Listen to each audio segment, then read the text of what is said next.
life. You remember that Bill O'Reilly clip we used to enjoy? What? Where he kind of loses it and goes, "Fuck it, let's do this live." I don't remember that. I never Bill O'Reilly. Yeah, I was never an O'Reilly fan. Not at all. What? Oh my god! Where he kind of loses it. Okay, I had the broadcast open in a tab. I had to mute it. So I wanted to have access to the chat, but I don't need that, so I'm going to close this. Okay, so this will be our second time streaming live. There's going to be a few technical learnings. There's definitely a learning curve with all of this. So from time to time, we'll have to kind of jump out of conversation just to figure things out here in StreamYard. But so Darth Yoda, how have you been doing, my friend? I'm doing good. Anarcho red shirt. You doing okay? I mean, red shirts, they don't tend to meet very good endings. Yeah, I'm doing okay for now. What do you mean by that? I mean, if there was an episode about coronavirus, I mean, the red shirt would be the first one to be stricken by coronavirus, and before even the first commercial break. You know, I'm going to fire my wardrobe lady. That is unacceptable. No, so apparently you are a classic Star Trek fan. Like you have knowledge. The original Trek? Yes. Canon Trek? Yes? Yeah. Yeah, so Justice is going to be joining us in a little bit. But until then, I guess we should just jump into some Trek talk, because I'm sure as soon as he gets here, he's going to want to talk some Tesla earnings and the shock and awe that was to the markets. Yeah, and the insane pump that's going on. Yeah, as the rest of the markets seem to be responding with a downturn to the coronavirus news. Right, Tesla's going full on shitcoin circa November 2017 or something. Oh God, let's hope it at least doesn't end like those. Oh man, where they are now. Though I would have to say, looking at what's happening in crypto, just as an aside, Litecoin seems to be leading the way right now. Oh, Litecoin is moving back up, but as you know, I've got a ways to go to get my Litecoin bags back where they were before my greed took over last summer. Oh, are you speaking of the time when we were kind of having some back and forth about whether or not to sell? Yeah. When I kept saying, like, okay, when it hits, I forget what the number was, like 120 or whatever I was saying, like, I'm selling. I'm going to, use Litecoin as my spending money at PorkFest and then unload my bags right after that. But I didn't, because I was like, oh, it smash through 120, it'll be 200, 300 before we know it. Right. Nope. Remember. Well, and even at that time, I was telling you, well, I have like 17 Litecoin. Well, it was a surprise to me. I remember I discovered I had 17. Oh, that's right. It was like some Litecoin bag you had, 5 years ago or something. And well, it wasn't that long. I mean, it was just basically whenever I had extra cash laying around during the 2018 downturn, as I was like lowering cost basis and buying down, I would just pick up some Litecoin here and there. But I had like 17 Litecoin, and at that time, it was like 150, and I was debating it, and you were debating it, and over the week I watched it decline to like 132, and I decided at that point to just pull a stop loss on it, a mental stop loss. I didn't technically have one set up, but I was like, my cost basis was a little higher. Wasn't a huge loss, a few percent. I just decided to sell it all. And I remember you were like, yeah, I'm going to hang on. But I really had this theory that maybe Litecoin would go to $1,000 per Litecoin. And maybe it will one day. Who knows? Yeah, well, I forget what Litecoin's all-time high is from, 2017 or early 18, whenever it would have hit all-time high. Yeah, I'd have to look that up. Do you know it? You don't know it off the top of your I head? don't know off the top of my head. I'm sure it was higher than it was Well, last summer. It probably was over 200, if not 300. well, let's test this StreamYard out. Let's see if we can pull up. Let me see if I can pull up a chart or something like this. Screen sharing works best on a good computer. Oh crap, that totally disqualifies me. No, this was a great computer back in 2013 on a MacBook Pro, and it was very pro back then. It's still pretty decent. Let's see if we can do But this. it was a different time back then. Let's see, screen share. Let's see. Oh yeah, what's the window I want to share? I think I have to choose a. Okay. We got to pull up Litecoin. LTC is the cryptocurrency ticker. Yep. So on TradingView, I'm looking up Litecoin USD. There's all kinds of ways of looking at this. I'm no professional technical analyst. Okay.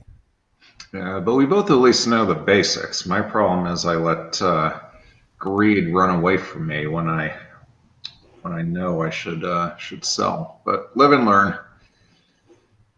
Indeed. Let's see if I'm doing this right. Okay. Allow. That's entire screen. Okay, I'm probably not doing this right. Is this? Nope, that's Apple. Oh, okay, I see what I did wrong. Okay, let's try this again.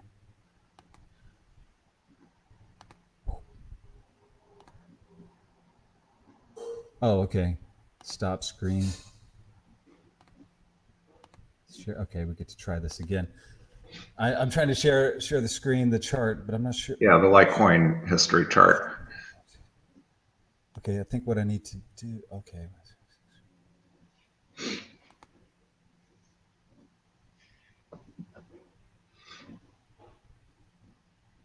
I guess that's what I have to do.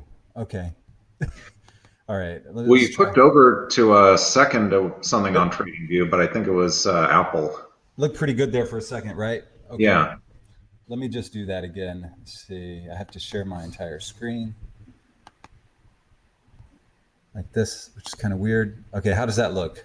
That looks great, except for it's not the right ticker. Yeah, except it's Apple. But yeah, I mean, I can see the chart very clearly. That's Litecoin Litecoin to euros. I have no comment on that since I don't know much about euros. Here's so Litecoin USD. Okay, so this is fiat and the daily. So we're looking at daily chart. Yeah, daily candles. Just to make this a little easier on myself. All right, so there's that peak last summer that we were just talking about up. Okay, so there's your all-time high. It looks like must have been, December 17. Like 370. Okay, so yeah, I knew it must have gone up to at least around 300. I didn't think it was like that crazy, but this is a long time ago. Good Lord! I mean, where it is now, it's $70. That's but yeah. I mean, if it were to test the all-time high again, that's like a tripling of your investment, quadrupling. Yeah. That's some quick math. Yeah. Wow. This is the Litecoin chart. Let's take a look at Bitcoin real quick before Roger gets on here, because he's always like lost in the crypto talk. Oh yeah, and he'll quickly steer us away to the Tesla chart, which is going, which is going to look pretty parabolic right now. There's going to be a time where it looked a little bit like this. Yeah, that's basically over there. That late 2017 for Bitcoin. That's what Tesla looks like right now. Well, that was the point I was getting to. I learned some lessons because Tesla. I made some pretty noob decisions, investor decisions last year, and decided to go all in, making some bull option plays, trying to really win big on Tesla as it was dropping hard. Yeah. And really, the noobness, what I didn't know is because I had been playing and buying all the dips in Tesla and basically playing a bull market for about 4 years straight. Mm-hmm. And so all I had exposure to and all I knew was the bull side of that trade. And it's always worked for me up to that point. Buy every dip and you're always going higher, all the way up until it tested about 390. And so that was Tesla's previous all-time high before this crazy run that's happened just now. Yeah, that's right. And that was just before the Elon tweeted the 420, the infamous 420 tweet, saying that the company had funding secured to go private. I had Tesla owners and friends calling me confused. I was confused. I told them, look, I can't give you financial advice. I don't know what's going to happen after this. Never experienced anything like this before, not with Tesla, not with any company, being public and then going private, but just advising, pick up shares if you can afford it. And so they did. But then you know what happened after that. Then it was one of those things where buy the dip and it keeps dipping for a while. It just kept on dipping. I remember there were times where I'd say to you guys, guys, it's maybe the last time you get a chance to buy it for under 300. Yeah. And then it's like a few months later, it's like, well, it's maybe the last time you get to buy it for under 200. And then eventually I just quit saying anything at all, because I'm like the last guy just recommending buying Tesla and losing my shirt at the exact same time on these options plays, just expiring worthless, just one after another. I think I did 4 or 5 different rounds of options. Yeah, I remember that. Losing. So I lost so much of what I had originally invested, but at the same time, with tears in my eyes, and it was really difficult, I did buy back shares, at those lows, like 195. So many people were just like, man, I don't know, this company might not last. It may not make it.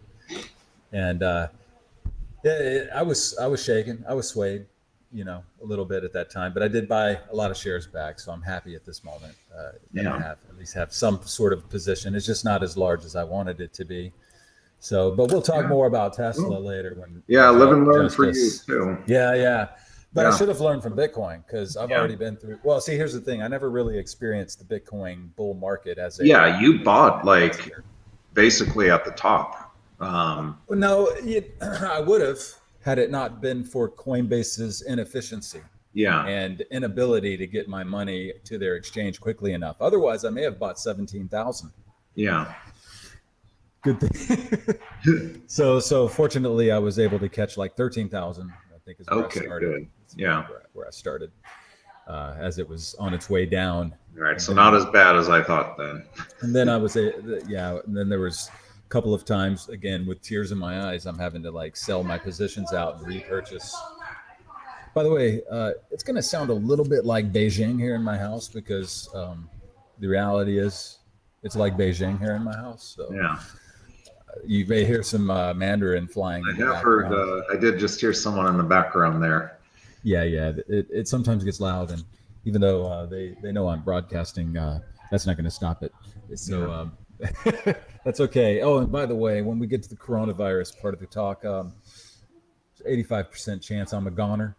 Like 85% of the people in my house are Chinese. And well, anyway. So it looks like Justice has joined us. Oh, let me see. I have to go back because I'm on this full screen. Let me. We'll come back to Bitcoin later. Let me hang on a sec.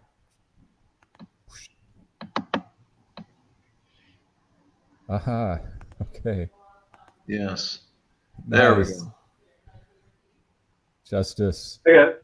Hey, yeah, your mic is good. I hear sound at least. Can you hear us? Do you need headphones?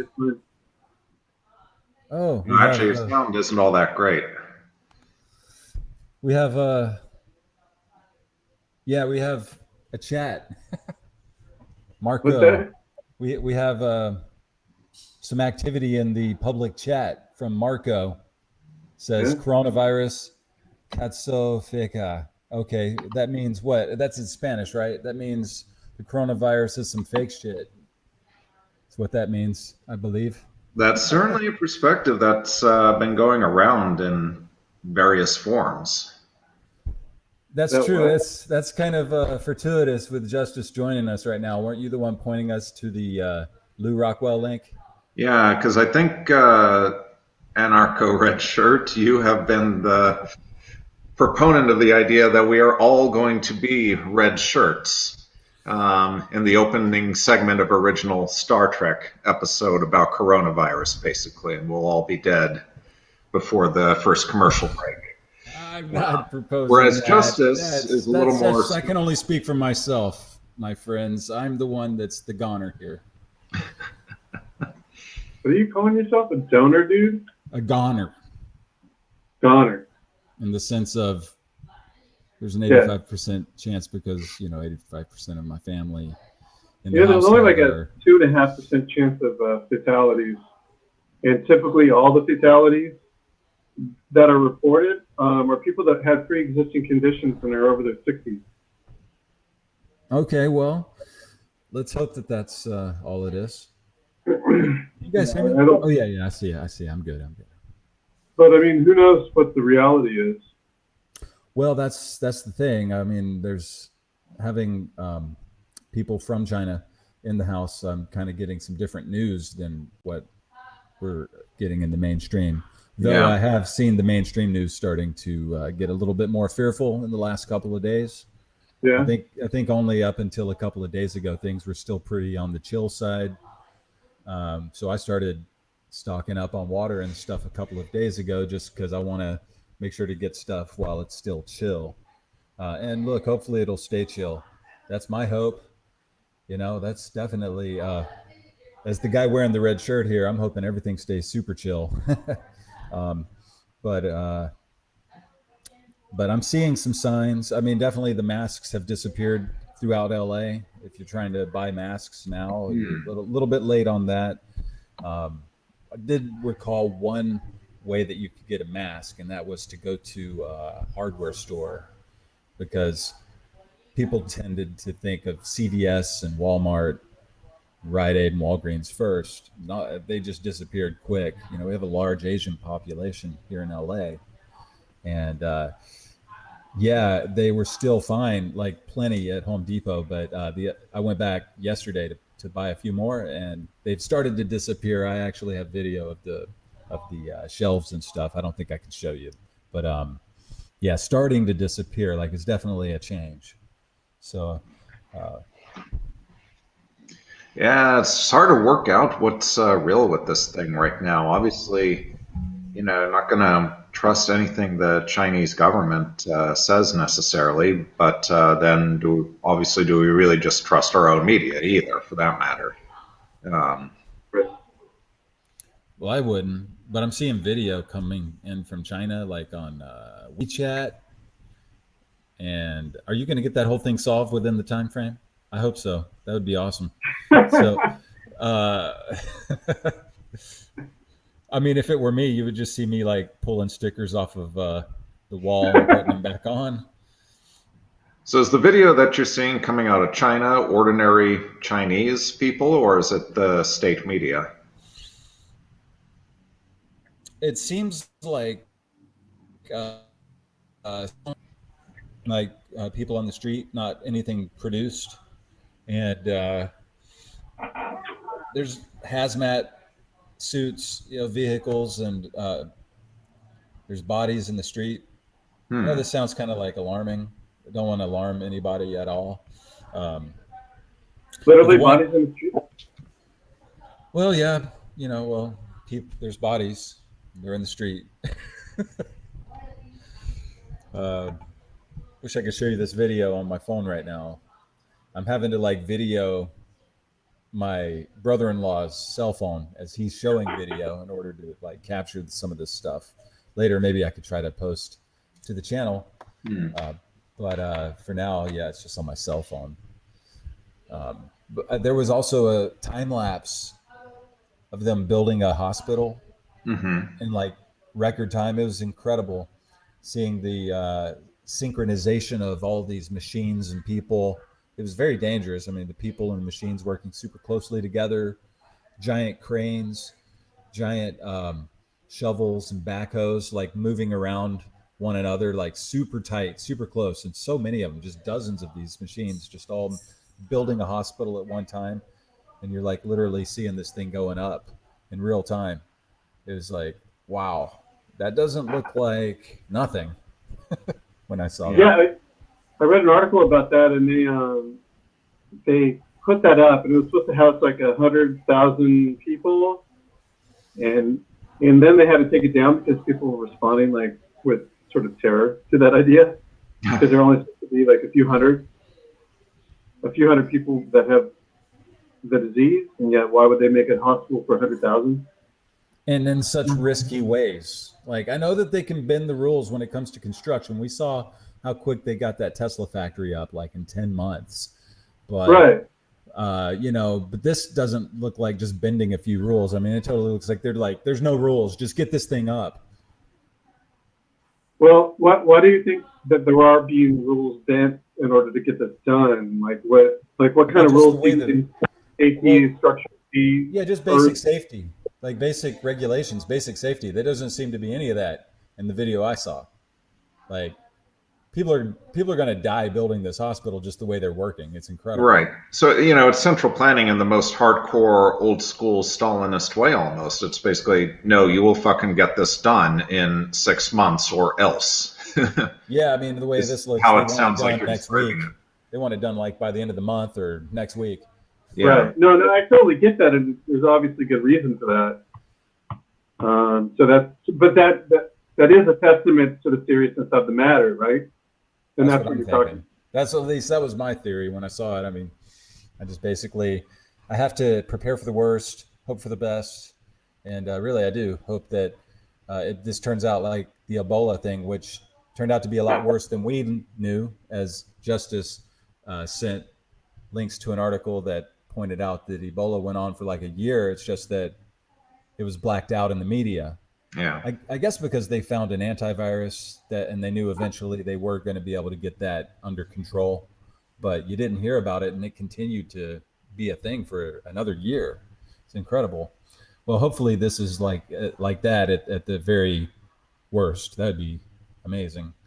But I got to prepare for it to be worse than that, and definitely advise others, especially in the large populations, LA, New York, Chicago, and just highly traveled places that have a large Asian population. San Francisco comes to mind, to stock up on the water and the masks, and or get, find some other place to go for a little while, and just until they say the incubation period on this is 6 days to 2 weeks, something like that.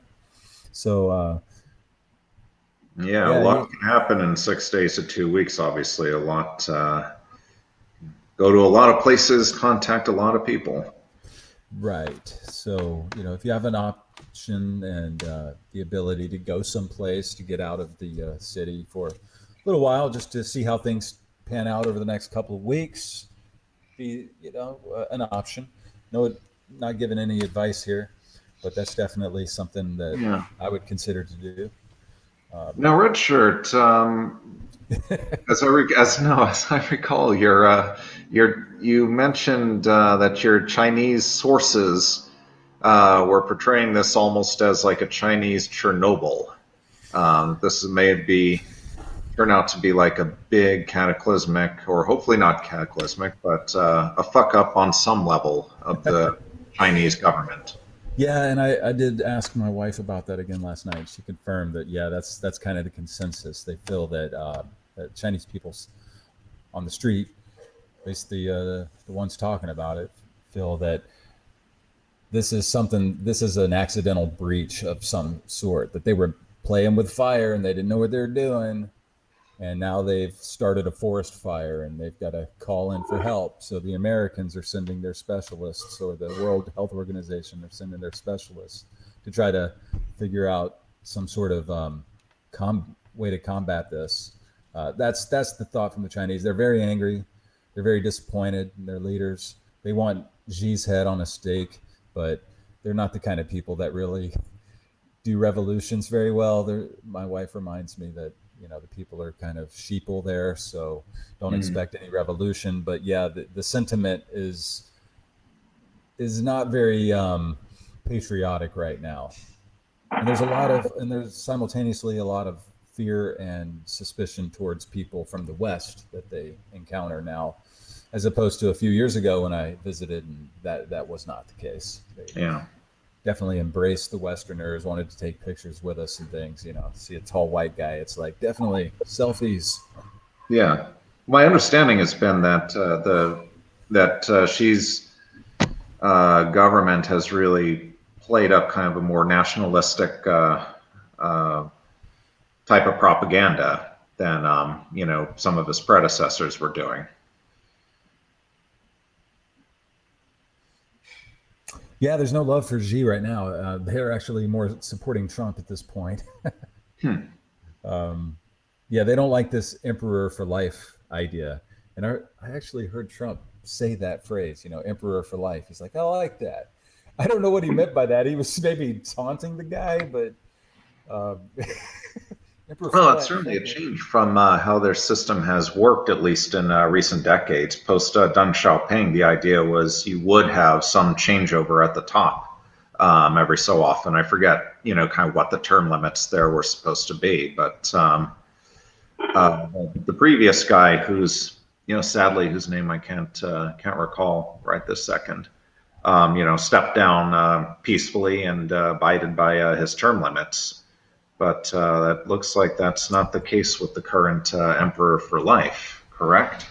Well, that's the fear, and I think that's also the rhetoric. So it's not just a fear. But anyway, with this coronavirus, I think after this is all said and done, there's not going to be much of a political career left for that guy. I mean, maybe, who knows? I don't know the politics of China so much, but if this turns out to be that they, let this thing out on the public accidentally, I mean, where does the buck stop? Yeah. With something like that, what do we know for a fact?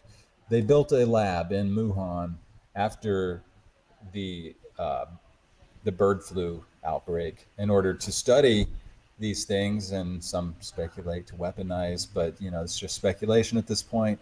And so they had this lab for sure. We know that. We know that Wuhan is the epicenter of the outbreak. And we know that the gestation period is 1 to 2 weeks, that there may not be any signs of symptoms within that gestation period, and that it's potentially contagious during that period as well. And we also know that the government of China was slow to get the information out that this thing was breaking out. So this may have started late last year. And so it's been actually a full month, maybe more, that this thing's been going on for. They're reporting like 305 dead and 14,000 some infected at this point. Mm-hmm. But these are just the numbers that are being reported. And they seem to be going up pretty rapidly each day. I don't know. This just feels a little different to me, guys. The swine flu thing, I remember that. Ebola. That's the thing is, like, I just don't. I tend not to believe whatever the media is saying about these different sort of epidemics or pandemics, but this one could be the opposite case. Instead of upplaying something to try to, force vaccinations or whatever, this one could be downplaying in order to not look like something crazy is going on. And at the same time, we just have more access to media and access to seeing behind the Great Wall than we had during the Ebola and the bird flu and things, with the internet being opened up with live streaming and so forth. Last time I was in China, live streaming had just become a thing, actually. Yeah, it was weird though, because there were these small pockets, these small groups of people on the street live streaming. Mm-hmm. Maybe a DJ or something, like playing music. And it'd just be like a group of people all looking at each other going like, you dance. No, you dance first. No, you dance.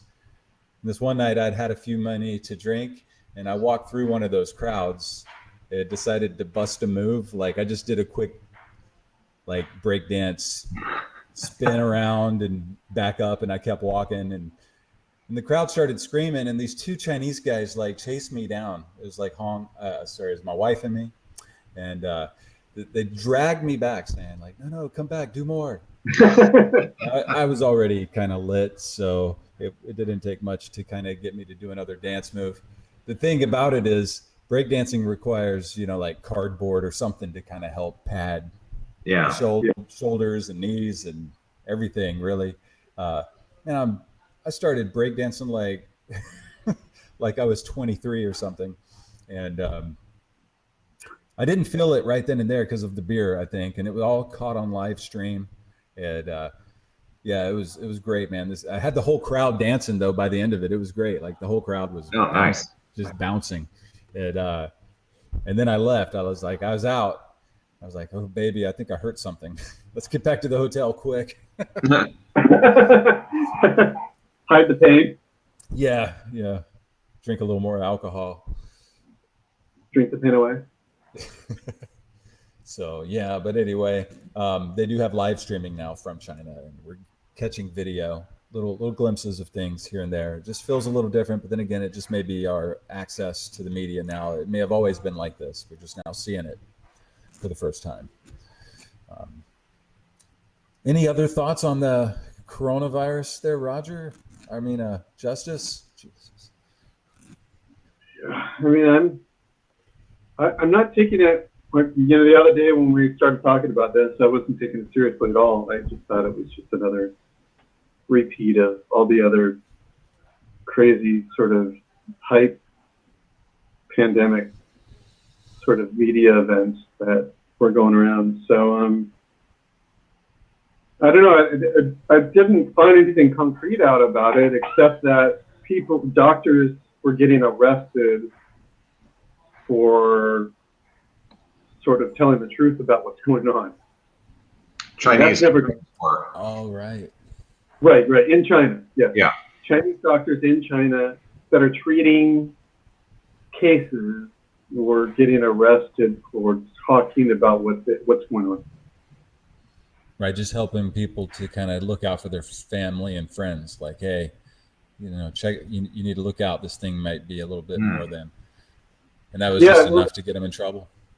I shared an article I found. Well, it was I shared an article with you guys yesterday about. We did basically the same thing when Obama hired the. I forgot if they called it the flu czar. I can't remember. It was some sort of a pandemic czar. I guess I could look it up in the text, but I'd rather not right now. But when we hired him, the first thing that he did is he put out a wire saying there will be no news about the influenza anymore. He kind of mandated, even in America, the media could be controlled that easily, apparently. So, for sure. Huh? For sure it is. I mean, we all know that. Yeah. Well, but this just sounds like much more direct and blunt about it than kind of more the subtle mechanisms of control that we usually see. Yeah. Well, we've learned that. I mean, there was a time when we've known each other for a very long time, and I think we've seen a transition from where of power from the media being in full control of pretty much the mass psychology to there being a split. And there's some still going along with it, of course, the mass mind control. But we first started a lot more aren't than there was when we were supporting Ron Paul, that's for sure. Because during that time, when we started hanging out, sadly, the internet wasn't just the media. Yeah, we saw the beginning of the end. Yeah, I mean, you could watch YouTube and every single search result wasn't from like a mainstream media source. Which it is now. I mean, basically, the alternative media was such an important part of Trump getting elected. For all of Trump's many flaws and shortcomings, alt media was such a huge part of him winning. That the freak out over that, part of the freak out over that has been to try to finally clamp the lid down on alternative sources of information. Was it even just yesterday or the day before, Zero Hedge got deplatformed, at least temporarily, from Twitter for kind of putting out there something similar to what you're hearing from your in-laws, Red Shirt, about it being like a Chinese military fuck up, the coronavirus. So, yeah, we see this kind of every day. Any alternative perspectives to the mainstream information seems like there's a push to clamp down on them as fast as possible. Well, yeah, I mean, even in one of the crazy things about how, you know, now the internet is big internet companies are now the gatekeepers of the flow of information, such though that like Facebook is banned any posts that are against vaccination. Isn't that crazy? Yeah. I mean, what kind of dystopian is that? You can't even, like, even a doctor, or you just can't say anything negative about vaccination. How is that freedom of speech? I know it's a private platform, private company, they can do whatever they want, but I found that very dystopian. So it sounds like it may be a little bit less bullshit than other things that we've seen in the past. As responding to Marco's comment, the coronavirus is bullshit. Oh, right, yeah. Yeah, it's sounding like a lot less bullshit.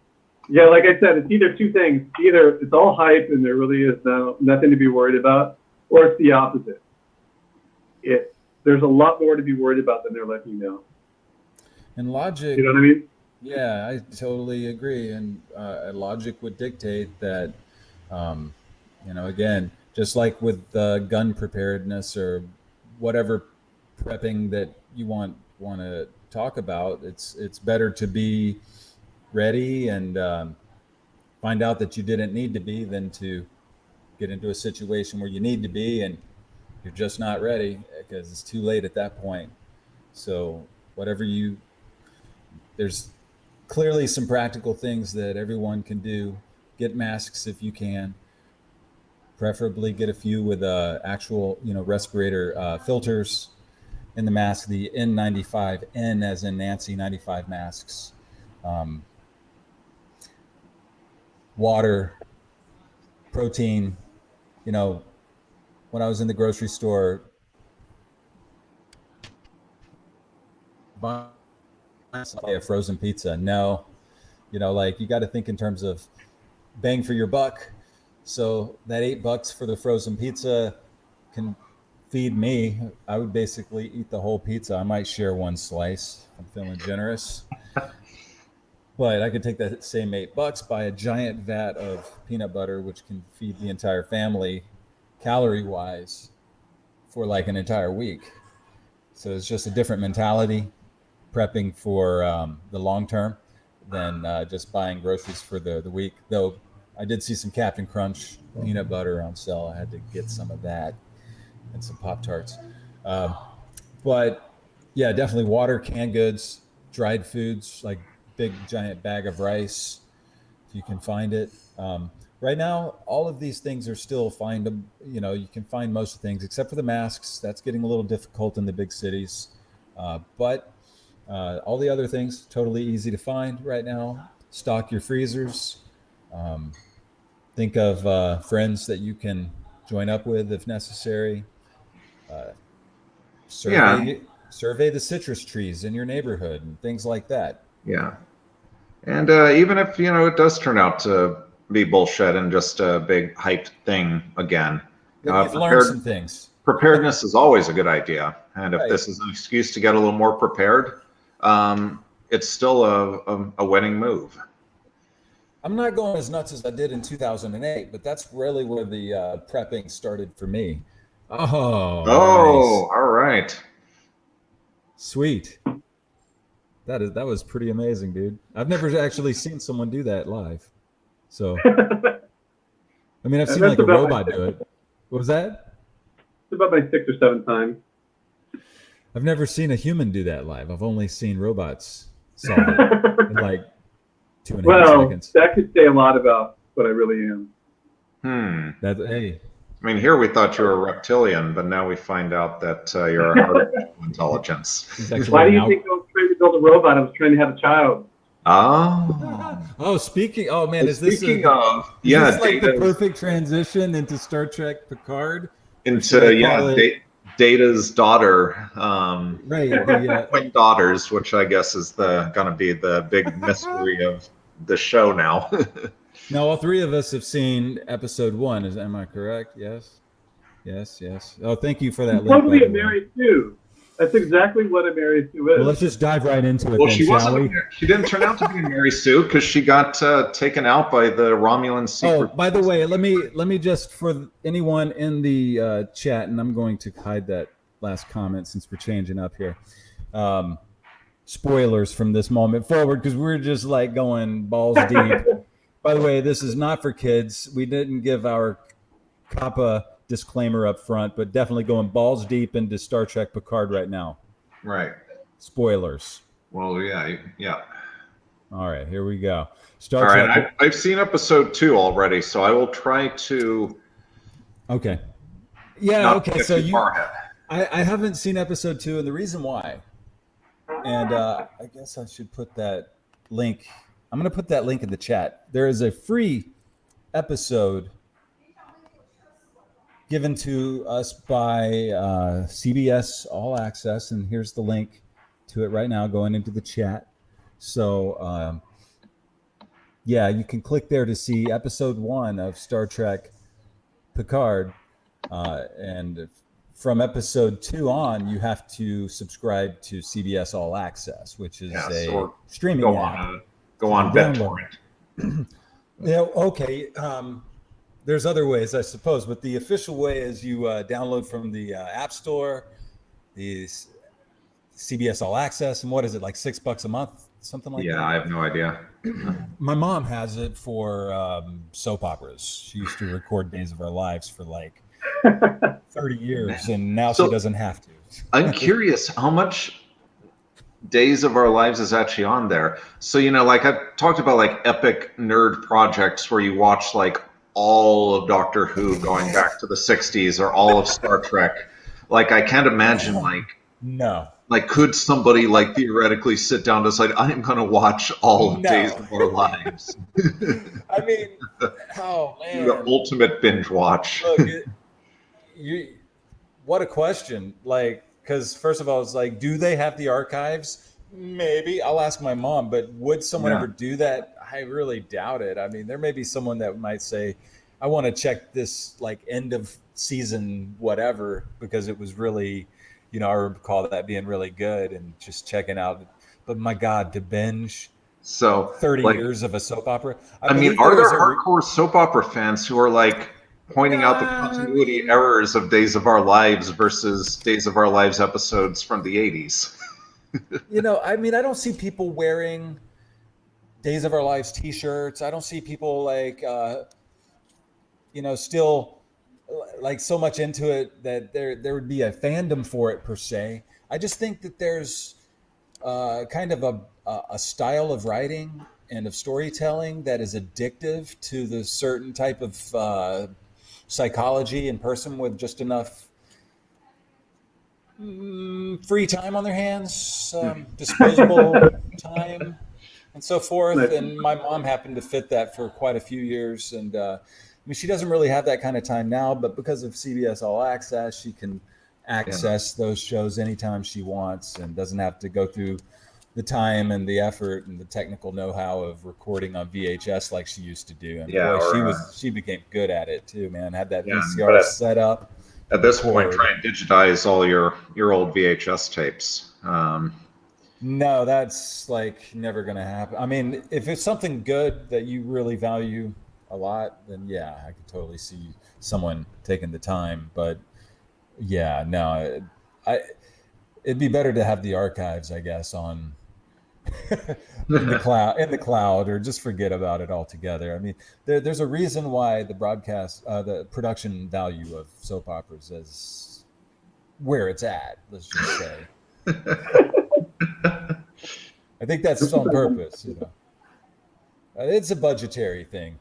I think it's my mom's ultimate fantasy for me, because she's every day watching the soap operas is that I would move out to LA and become a soap opera actor. You know, Ah. I mean, me, red shirt Jesus himself, to come out here and swoon the ladies on a soap opera, or be a super You still could. You still could. You know, I mean, that's you never know. I'm a blue sky thinker. If I survive the coronavirus, I may just turn over a new leaf and give it a shot, guys. I mean, you know, just to please my mom. Wait a second. I love the word please. So if you have a direct path to pleasing your mom, you're lucky. Well, I get it's probably because I don't call enough. At least that way she could hear my voice every day. Yeah, she could see you live on Days of Our Lives each and every day at 2 p.m. or whatever time it comes on. Definitely, though. I think personally, she'd want to see me on Young and the Restless. That's her. That's truly become her favorite show over the years. But anyway, we digress from Star Trek woke hard. Really? How's it woke hard? I mean, you can make that argument for Discovery, but I love it. I'm not seeing it on Picard. I'm not seeing it. Turn him into a helpless old man. Well, first of all, let me just say this. I want to love it. I do want to love it. I wanted to love the new Star Wars, the new Disney Star Wars. I've been through this before. And here's the thing.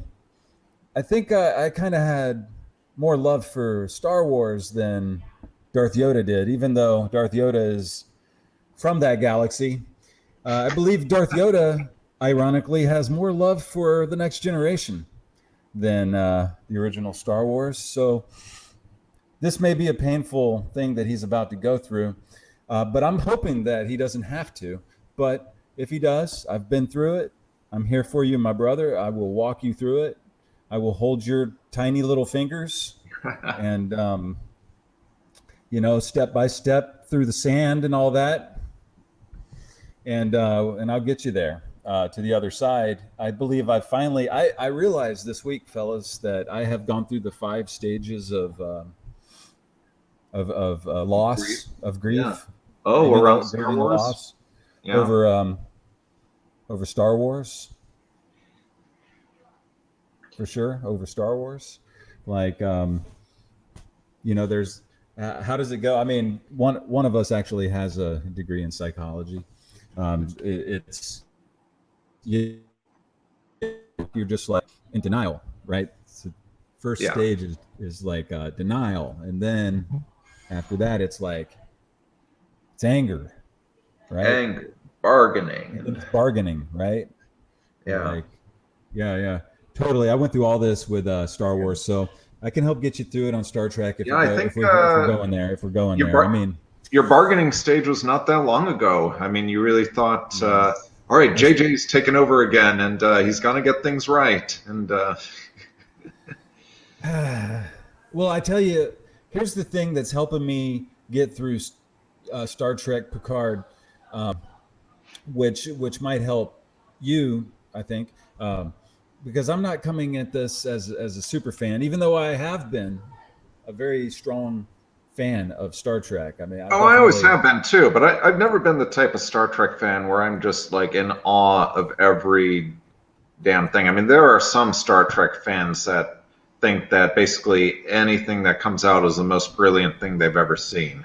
Like, I will readily admit to the flaws of each and every version of Star Trek. Going all the way back to the original series and and so on. But I'm not seeing the red flags in Picard yet.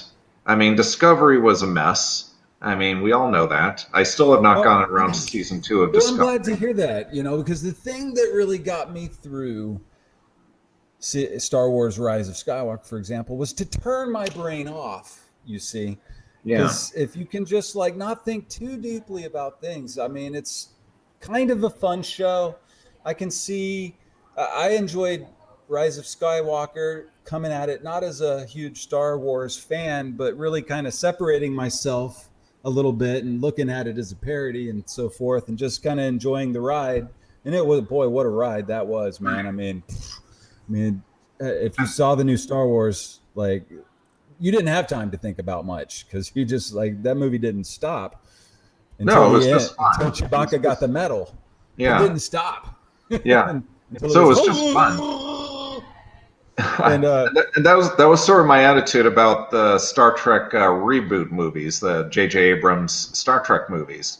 Probably a good attitude. You know, just put your brain off, and they're fun movies. What was that? Sorry, Justice. I think his mic can't really get in here. But you were saying you love those movies. You really love everything J.J. Abrams ever has done. Is that what you were saying? Believe it or not, I am a big fan of J.J. Abrams. I mean, all the way back to Alias and like almost every TV show. Like I'm currently rewatching. What's that AI TV show? Humans? Oh, but that's not JJ. AI TV show is not the one on Netflix. Person of Interest. Person of Interest. I remember you were into that. Yeah. The AI TV show. Yeah. Oh, it's about like it's like surveillance state TV show. And that's J.J. Abrams. I like a lot of his shows. Okay. Yeah. What was the one I liked? Fringe. Remember that? Darth Yoda? Fringe? Yeah. I really liked Lost when it was out. I haven't rewatched Lost in forever. But I tried. I really tried. I just couldn't get into Lost. I mean, I watched the first episode up to the first commercial and it didn't really hook me. And then I tried again later to watch that first episode again. And I still kind of fell off before the end. And I'm just like, I don't know.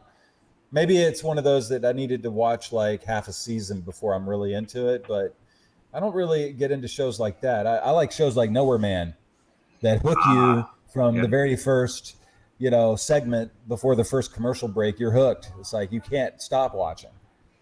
That kind of show. Is Picard that kind of show for you so far? I wouldn't say it's that kind of show for me so far. I think to some extent this is like, just the fanboy joy of seeing Picard back on my screen again. It's like I was starting to say about the Abrams movies. Yeah, that's similar to what you said about the Abrams Star Wars movies, where it's just like, all right, turn your brain off and like have fun with it. Here, it's with Picard, it's more like, okay, yes, I finally get to see, what happened after Next Generation ended, after Deep Space Nine ended. We've been waiting years and years and years for that. Never thought I'd see Picard on screen again, and so I'm just nerding out over it right now. Oh man, I remember. Yeah, I heard Luke Skywalker's voice in the trailer. I was like, oh. Yeah, so that's where I'm at right now. Yes, I totally. I feel you. So, but what we got? Let's see. What did we get in this episode? Episode 1 that we've all seen. I was nerding out with you too, right there at the beginning when we saw Enterprise D, and then we're having a poker match with Data and Picard, right there in the first segment, and it's like, man, we're right back where we used to be, man. This is brilliant. The sound effects, I tell you, like they got the sound effects right. That's one thing that's canon in this show that I can tell you is for sure is the sound effects. I'm like, I am back in Next Generation, but then obviously it's all a dream, and he wakes up from that dream, and then we're in this we're 20 years or however long it is later. Right, we're in this dour future, this melancholy, dour future that is the world of Picard. It's like, okay, all right, here we go, man. This is the real world now. Data's dead. Picard has resigned from Starfleet because he disagrees with them politically on the immigration issue. Yeah. I'm sorry. Look, here's the thing. There was an episode, correct me if I'm wrong, because I know you were a big Next Generation fan. I think it was maybe in the series 1 of Next Generation.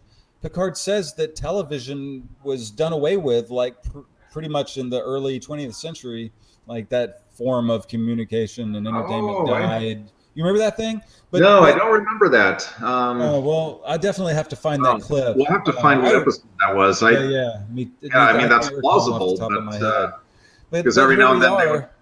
Once again, television has had a revival, a reemergence into the cultural zeitgeist. It's like everyone has a television in their house and stuff. And I mean, even though it's kind of cool looking, transparent, not even glass, just like flat holographic screens. But yeah, here's Picard sitting down with fake news and. And I'm like, come on, is this the future or is this present day 2016 politics? Yeah. Because then when they start talking about why he quit Federation and the whole gotcha newscast, I'm seeing a whole lot of 2016 to now politics. Oh, for sure. Like, Patrick Stewart. I'm just cringing the whole time on that whole. And look, I'm still not. Look, I'm not out. Let me just say right up front, I'm going to get my mom's all access password, and I am going to watch this thing. Patrick Stewart's even said that part of the messaging here is about Brexit and it's about Trump. But what I have to say is that's nothing new for Star Trek at all. Star Trek has always, other than maybe Deep Space Nine, has always kind of had a message that's usually the basic liberalism of its time. And sometimes it can be pretty cringe. This is not as cringe as, for example, the original series episode where you have the planet that is in the southern part of the galaxy, and it's an episode about racism, and it's like, it's okay, it's the planet in the southern part of the galaxy. All right, how ham-fisted can you get? So Star Trek has always had this ham-fisted, approach to liberal politics. That's nothing new. I can deal with that. And if this is an allegory for refugees and stuff, I can deal with that if it's just a well-written show. Well, I mean, the thing about it, though, is they usually painted with a broad brush most of the times. Now, maybe in this one specific example, I'll have to go back and revisit the episode about the bad people from the South. Yeah. Did they have an accent, by the way? They didn't. This is the one where where they had they were white on one side of their face, black on the other side of their face, and then the other guy was also white on one side but black on the other side, but it was reversed, from the first guy. Well, and this is late 60s, right? When they're making the show? Yeah, and so they're both from the planet in the southern part of the galaxy. So it was about actual contemporary politics, segregation, and so forth. Yeah, but they did it in this really ham-fisted kind of way. I mean, I don't know. Maybe this is actually a revered episode or something, and I'm I guess that's why, because we're so far removed from that cultural context, it never really hit me as cringe. But this one did, because this is definitely right here, boy. January 2020, or sorry, we're February now. By the way, welcome to February. Justice. Yeah, but in universe, it all makes sense. I mean, if you're going to take kind of the Romulan homeworld being destroyed thing, that was the premise of the alternate timeline in the Abrams movies. Naturally, if you're going to find out, okay, what happened with that, you're bound to have a refugee crisis in the galaxy. But right now, I mean. This isn't the Star Trek I love. I never had this. Man, I watched every episode of The Next Generation with my family. We sat there and we enjoyed every episode together. And I'm 17 minutes into this show, and I haven't had an enjoyable moment since he woke up from that dream. I mean, there was that moment Earl Grey hot decaf, and it you had that sound effect. I was like, oh. Well, think about. In universe chronology, the Federation's been through some real shit in recent times. It's been through the Borg, it's been through the Dominion War. Oh, here we go. Now it's been through the destruction of the Romulans. It's been through Roger, android right there who can do a Rubik's Cube in 30 seconds. I mean. And now it's been through the destruction of Roddenberry's original vision. I mean, this is firmly Discovery verse. I mean, this is firmly Kurtzman verse so far. is what I'm feeling. No, I'm not seeing it. I'm We'll seeing see. more. We'll This see. feels more Deep Space Nine than Discovery. I mean, it's a darker vision, but the Or Deep Federation's Space been through some Nine. shit. I see. Well, maybe we'll see. We'll see. There's got to be some sex appeal to it, though, if it's going to be Yeah, Deep well, Space they're bringing Nine. 7 of 9 back for that. Yeah, well, it looks like they're bringing her back to kick ass, but Yeah. hopefully she's still coming back with the 2 of large. Wait, who are they bringing back? 7 of 9? Yeah, is what's her real name? 7 of 9. Yes, Yeah. 7 of 9. 2 of large. That was my my stepdad named her 2 of large way back in the 90s. Or yeah, it's kind of stuck.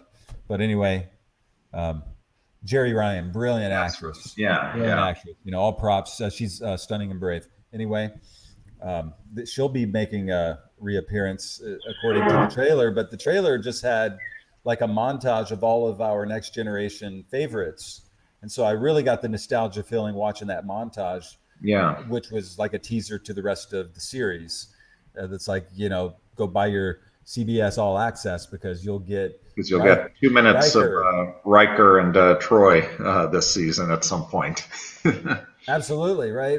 Will Wheaton's got to make a return at some point, but they haven't teased that. But boy, that'd bring in a whole wave of fanboys. But the thing is, are these all going to be just basic cameos? Is it going to be Luke Skywalker with no lines at the end of the film?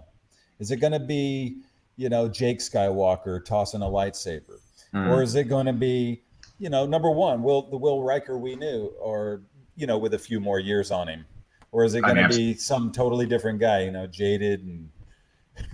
It's probably basically like a 2-minute cameo. Clearly from the trailer, there's going to be a whole new crew and everything. So you'll get a quick cameo from Riker. It looks like the cameo basically consists of him saying like, yes, go for it. Get out there and, do your mission. Yeah. That's kind of the vibe I got too. And Jerry Ryan, 7 of 9, she's going to come in and kick some ass. And then she's going to have a sit down with him as well and be like, wow, old man, you're back in it. I'm here if you need me. Good luck for the rest of the season. Yeah. So she's, I guess, not going to be a major character, which is interesting because I don't know. Are we talking about somebody else now? Say it again? 7 of 9 is not going to be a major character? Right. Which is interesting that I guess he goes yes, and... that's her. Yes. Is she in Starship Troopers, the actress? Or is that somebody else? Oh, I don't know. No, that's the same actress that's going to be in Picard. Yeah, totally. She just has her hair down. And she may have got a reduction, guys. I mean, I hate to say it, but in that one little snippet of a scene we saw. Reduction of what? Firepower. Yeah, she was famous among nerds in the 90s for her, firepower. There are some crazy... What's that? What, some anime versions? Some hentai? Some tentacle? Never mind. We have a baby in the room. Sorry. It was disturbing. 50-year-old baby, Yoda. That's kind of weird if you think about it. Baby Yoda he's commonly known. I mean, the child, okay, let's be technical, whatever, but he's Baby Yoda as everyone knows him as, and he's still kind of so old. Yeah. He was around during the prequels. During the prequel era. Yeah. He would have been a baby still back when Anakin was a baby. Didn't mean to throw us off. So don't think too deeply, guys. Just don't think. So back to Star Trek Picard. So we're just barely into this thing, and we're introduced to the girl that's going to turn out to be the key to everything. Yeah. But and then of course she's going to be naturally good at everything, and we're not going to know why, and neither is she, and it's not going to really matter at first, maybe never. Man, this sounds like a character from another. Anyway, but the thing is, as it turns out, our expectations were subverted, because she turns out like not to be invulnerable, not to be invincible. So she's done. First episode, the Romulan secret police take her out, and then we see her twin on the Borg cube, with the Romulans at the end. But man, I got a little bit of feeling of the old Psych, like it's like, oh man, I was really kind of. Let me tell you the emotional journey for me watching Picard. So when I gotta look, there was a couple of moments. Listen, guys, Anarcho Jesus is a sucker for sci-fi. Like, I got a little misty-eyed when the reveal about her being Data's daughter, and I was like, oh man, suddenly this story has meaning.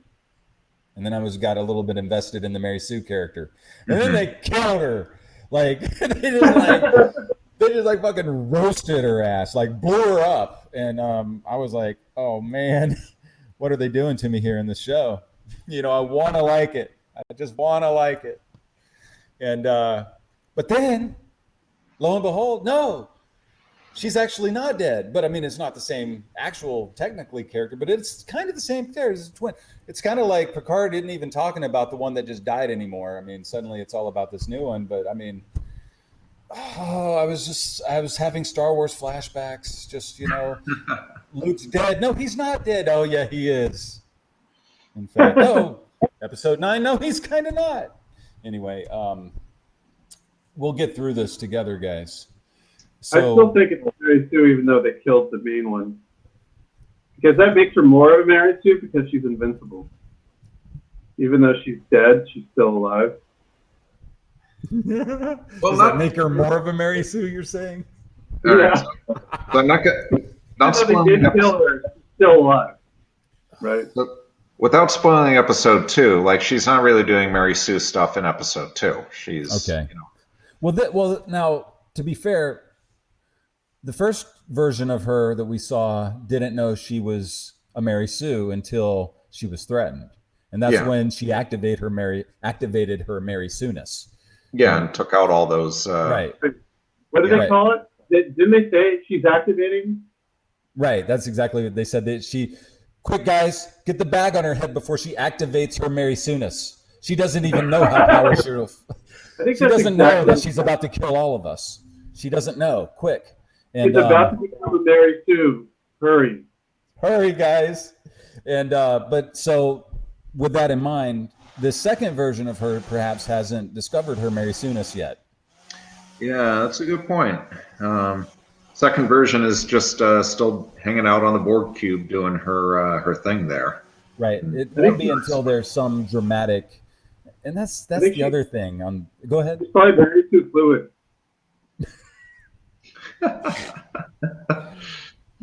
Yeah, she does not identify as Mary Sue yet. God, you went next level with that. Sometimes. Yeah. No, Mary Sue fluid is what was left of the first version of her after she blew up. Yeah, what did that thing? That guy like spit up acid on her? Yeah, he spit up Romulan acid on her, and then she began to smoke.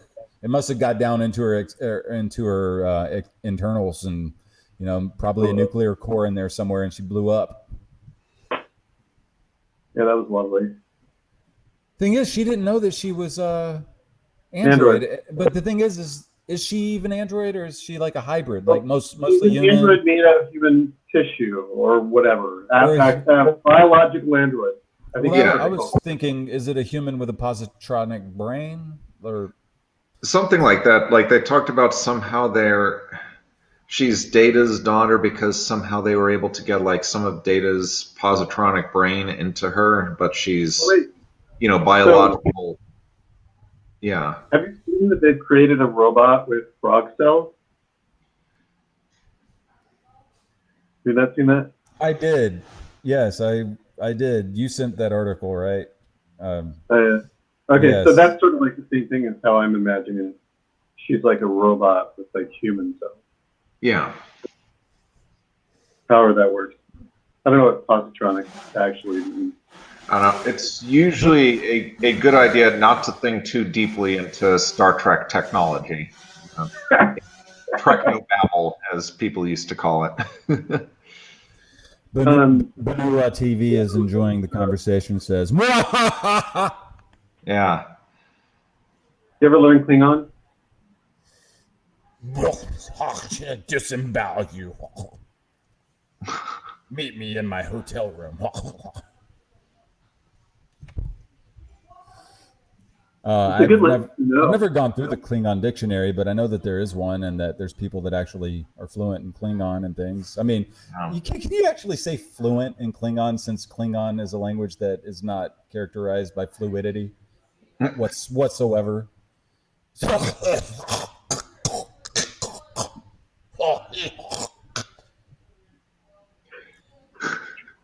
That sounds more like you have to be to create a language for a TV show.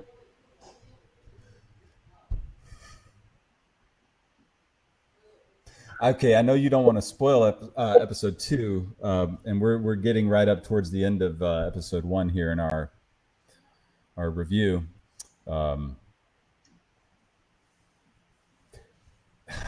Picard. You know, I don't even hold against the episode that the 90-year-old man was blown across, the room and woke up without a broken hip. I mean, they did kind of set up that they had healing devices and medical instrumentation there in the house. They fixed that girl's little scar up when they first brought her in, the Mary Sue. Yeah. Which would kind of suggest more human than android, since she was injured and actually needed medical assistance. I don't recall Data getting medical assistance as far as with medical devices. It's usually Geordi. No, they would usually take open, and you would see like these like blinking lights and stuff, and like, okay, yeah, clearly he's a robot and they're fixing him. I doubt she was like that. I mean, she looked and acted. No, I mean I think they were pretty clear that like, okay, somehow they were experimenting with creating like these biological androids. But again, I mean, with the technology on Star Trek, it's always been like you need to turn your brain off with this and just let it be what it is. Because it's usually nonsense and always nonsense. But wait a second, did you just say with Star Trek you have to turn your brain off? Yeah. With so much of the technology, like they would seem like they would just make up as they went. I guess for the normie, just kind of casual viewer, but for the hardcore fans, I mean, boy, they were into all the technical data, and everything had to kind of make sense and be logical and scientific, at least in theory, because all this stuff was in the realm of theory, quantum physics and so forth. But they were all, I mean, the true, as they would say in the documentary, Trekker, but more commonly referred to as the Trekkie, right? That's like kind of a pejorative term these days. But the Trekker, the cool Star Trek fan. Well, it used to be Trekkie, but then that was kind of like taken to be like nerd or something, and so they started referring to themselves as Trekkers. There's a documentary film called Trekkers. It gets into it if you want to learn more. Yeah, see, I was never as hardcore as that, and that's probably why I'm like, okay, with the Technobabble, as people used to call it, you do have to. So you're more of a Next Generation fan, but lean towards more casual normie Star Trek fan? Yeah, I'm the type of fan who has seen everything, but I'm more casual than the kind of people you're describing. So you never had sex at a Comic-Con with a Klingon? No. You guys ever go to that place in Vegas that's like a Star Trek bar? I was there. I didn't do it, guys. I didn't know what it was. I mean, really, the failure is probably on their part, because they should have made it more clear what it was. But I know That's what you're pretty cool. talking about. It was the Star Trek experience, and it was in the Hilton. That's long gone now, isn't it? It is, unfortunately. It only lasted for 3 or 4 years, and my first time in Really? Vegas was at the Hilton. Oh, thank you, babe. My wife just brought me a smoothie, protein smoothie. Wow, thank you. Nice. That's amazing. I went to Yeah. DEFCON. I mean, Jesus doesn't have a wife, but few concubines. Never mind. Just one. I just got myself in trouble. Yeah. Anyway, man, this thing is good. Yeah, continue, fellas. I'm sorry, I didn't mean to throw us off. We're Star Trek. Yeah. So, well, okay. Here's the thing. Going through, starting from episode 2 and forward, maybe it's going to be fine. Maybe we're going to enjoy it on a certain level. I just got to say, in this first episode, the things I enjoyed most were the things that they were just teasing, the things that they use in the PR marketing, most of all. But when it comes to the actual story, don't pay off. Just like I experienced in Star Wars when it came to characters such as Luke Skywalker and things such as continuing the stories that began earlier on in favor of just creating new stuff. And sometimes the new stuff could be good, and I hope it is. I'm rooting for it, but don't forget about what's come before. Don't forget about canon. Like, don't. I just wish they would have been. Some of it's budgetary. Where are you seeing them mess canon up with this? Because well, for example, that was a big problem with Discovery, was like clearly screwing up canon. Come on, let's think about this. Canon, and maybe this is because I'm a bit more of a Star Trek nerd than I thought I was. But in the Next Generation era, which is 30 years ago before Picard, they had holodecks, right? And they did have communicators where there would be like picture images of people, but he said there was no sort of television entertainment, that it died off in the early 20th whatever century. I'm not nerdy enough to know exactly what the time frames are, the start dates, but just the fact that they kind of lazily throw television back into the show and just don't even consider that, it just seems as like a bit lazy, a bit off canon. Maybe that's not a major point. It was just like with Discovery, where they had a holodeck in a prequel to The Next Generation. Right. That's what I was going to say, is like this seems like, if it's a canon violation, it's a pretty mild one. Like, I can't even recall, like, I'll take your word for it, but we'd have to look up where do they say that TV has gone away. I'm hoping that it is just a mild violation. So it seems like a mild thing versus Discovery, where you have like the spore drive and like all this other stuff that is supposed to be in the prequel to the original series. That now apparently they finally have just kind of like hand waved it all away at the end of season 2, is my understanding. But well, it was the reference to television, which is a modern technology that's already kind of dying, and then also using that medium as a way to kind of heavy-handedly, on the nose, kind of talk about modern day politics in such a cringy way. Just like the combination of that felt very like not Star Trek to me.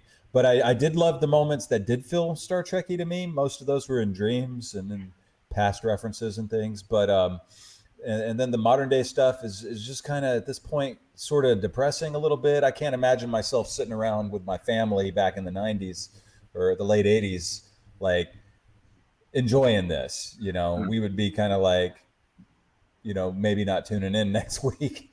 I don't know. But as a nerd myself, as a fan myself, I want to like it. There's things about it I do like, but I'm seeing the small cracks of the agenda-ness in this episode, and also just the repetitive nature of kind of overplayed character types that have come back again and again in the last 3 or 4 years in movies again and again.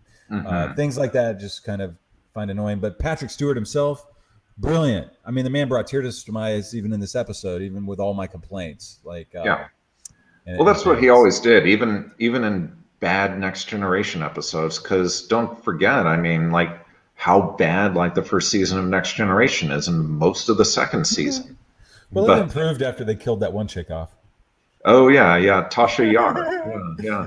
That's what I noticed, but she was a favorite among, I guess, season 1 fans. They Yeah. really hated to see her go. Yeah. But I was like, woohoo! I had never really, I mean, correct me if I'm wrong. She was annoying, but well, all of season 1 is annoying, pretty much. It's just there's some just really bad, awful writing there. But obviously, Patrick Stewart's a brilliant actor, and like you can save like some of the most cringe writing that you'll ever have just by his sheer talents. I'm not saying like these first 2 episodes like are nowhere near as bad as like first season Next Generation episodes. Right, and perhaps there won't be any that are bad in that way. Yeah, this is bad in a different way. I mean, it's just it's kind of forgotten about a lot of the optimism and the hope. And that optimism and hope, so much of that honestly maybe it's still there. That was kind of the optimism and hope was like this kind of cringy, okay, we're all democratic socialists in the galaxy, and we've abolished money and property and everything. We're just going around, which I don't mind. Like I don't care if it's a socialist show if the writing is good, and often it was. But then like there were those cringe-worthy episodes.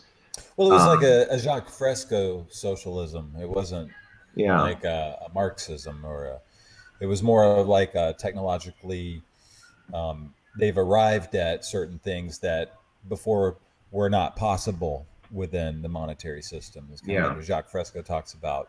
And then, we're libertarians are quick to point out the calculation problem. This is not going to work. But then Jacques Fresco, while he was still with us, even then, at 100 years old, would point to, well, there seems to be a lot of promise even with the early algorithms.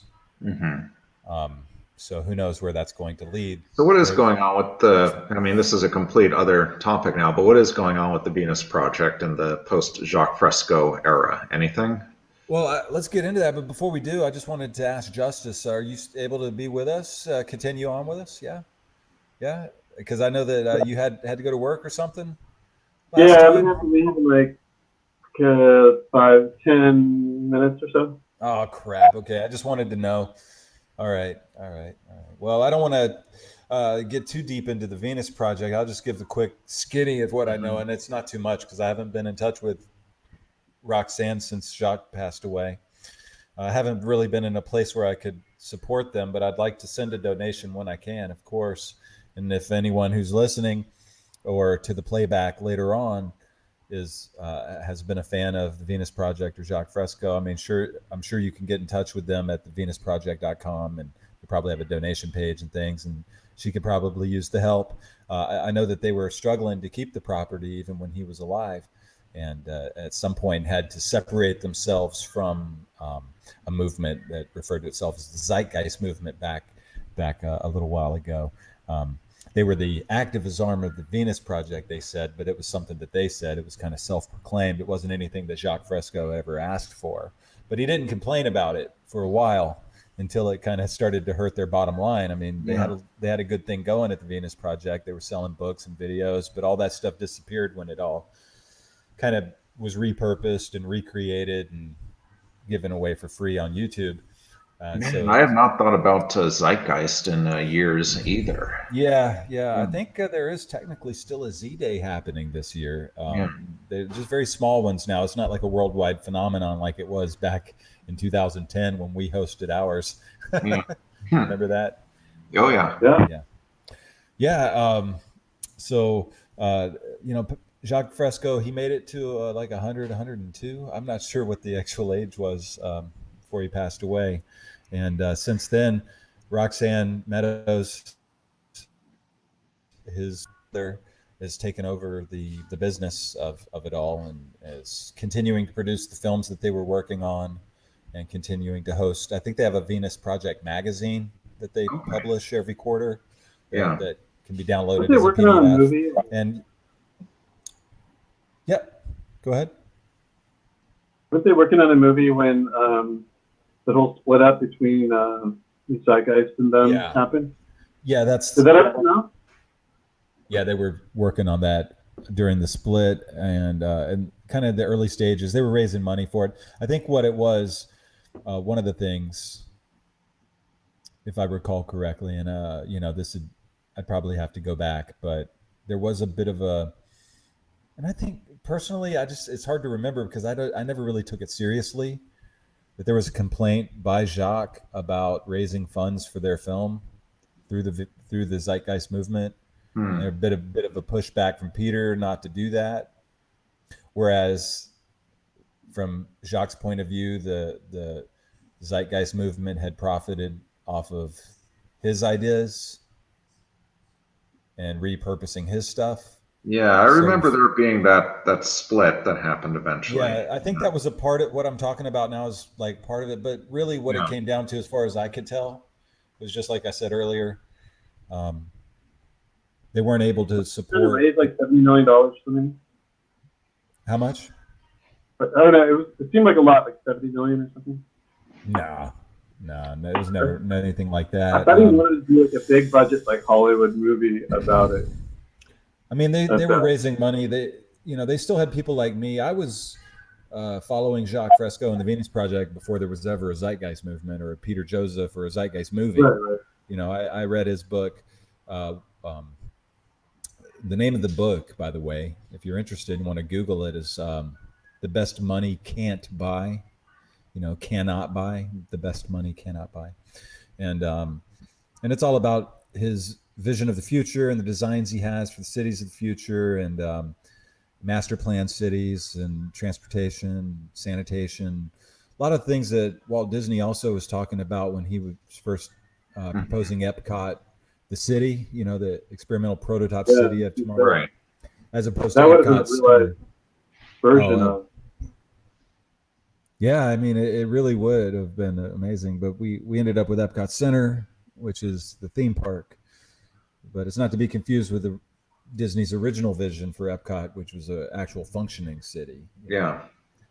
He called it to be a showcase to the world of high technology and the free enterprise system or the free market. And I just thought that was amazing. And Jacques also was a contemporary of Walt Disney's. I don't think he was really getting the same ideas from Walt Disney, but perhaps they were both getting ideas from the same sources at the same time. Even their designs were very similar, right? Like certainly. But when I visited Epcot in the globe in the 2009, center being like the big. Oh yeah. Okay. Yeah. Well, that's true.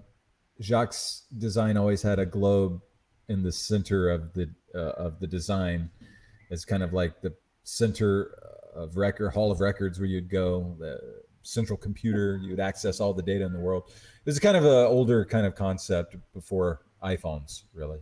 But what I saw them do at Epcot after that, it's funny. It'd been funny if he was inspired by the original Spaceship Earth, the golf ball at Epcot, and made his designs. But then later, somebody who was designing some Imagineer for Epcot must have found Jacques' designs of that Earth.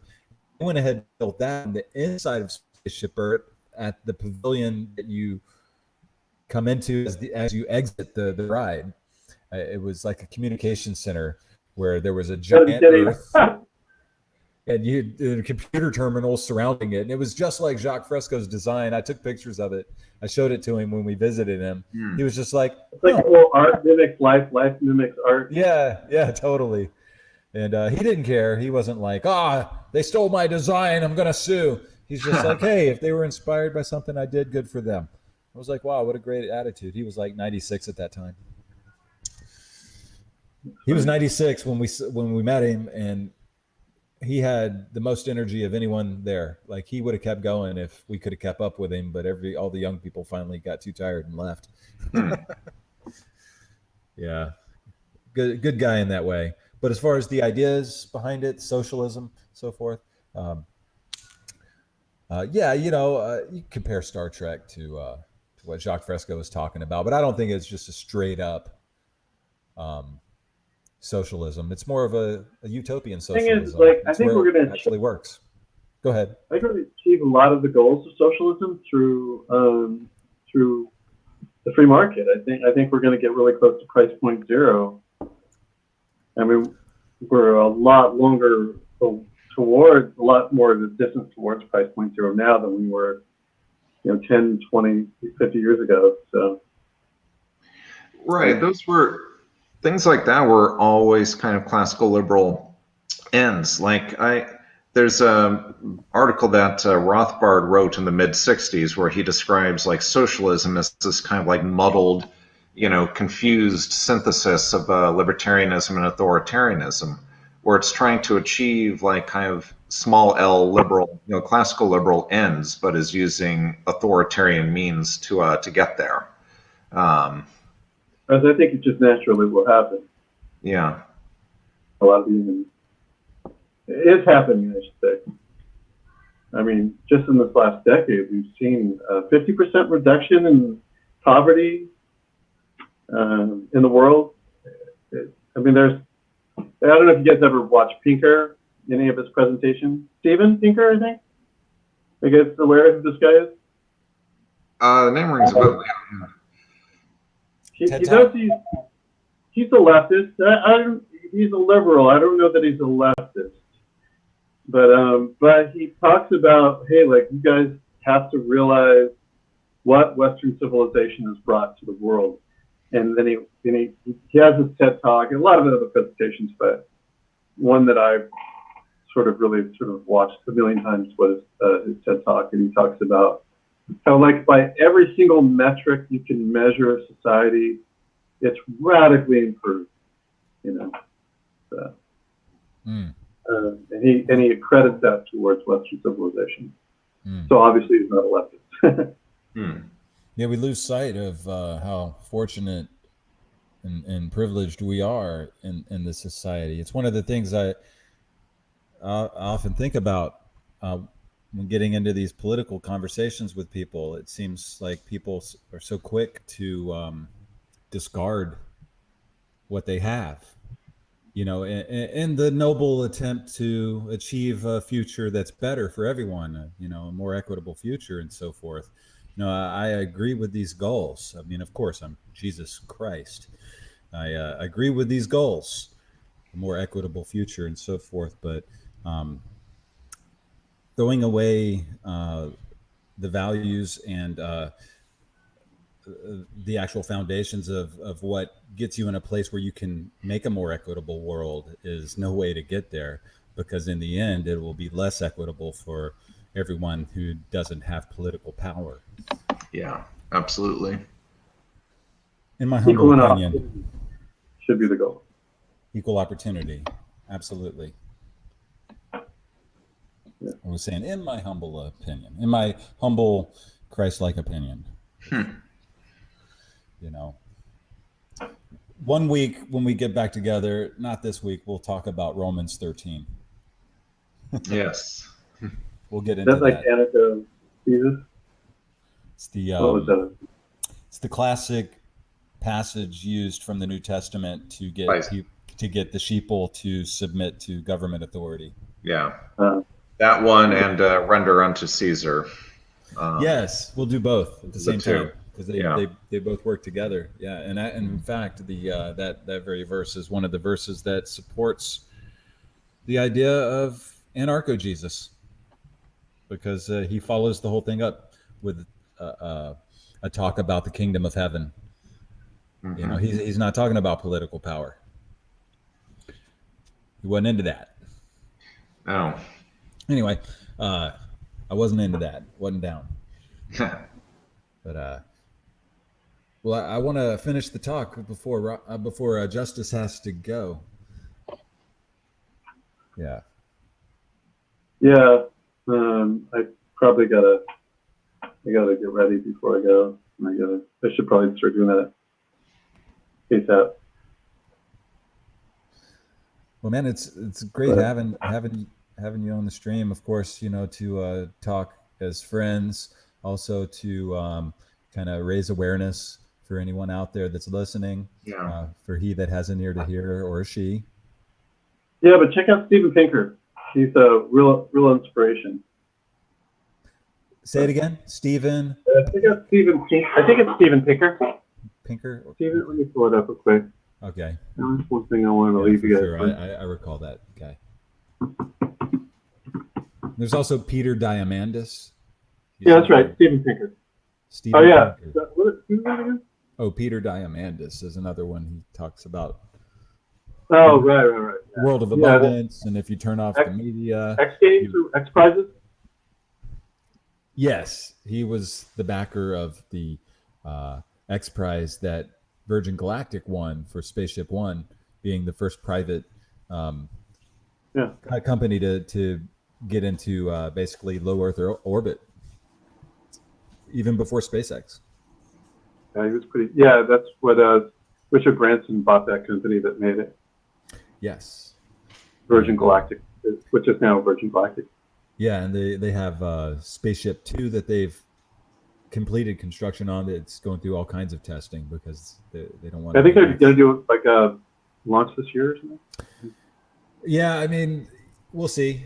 It's been kind of like they've been planning to do a launch every year, so we'll see. There's no rush. Want to get it right. You don't want to ever, I wonder if SpaceX is going to do a launch this year.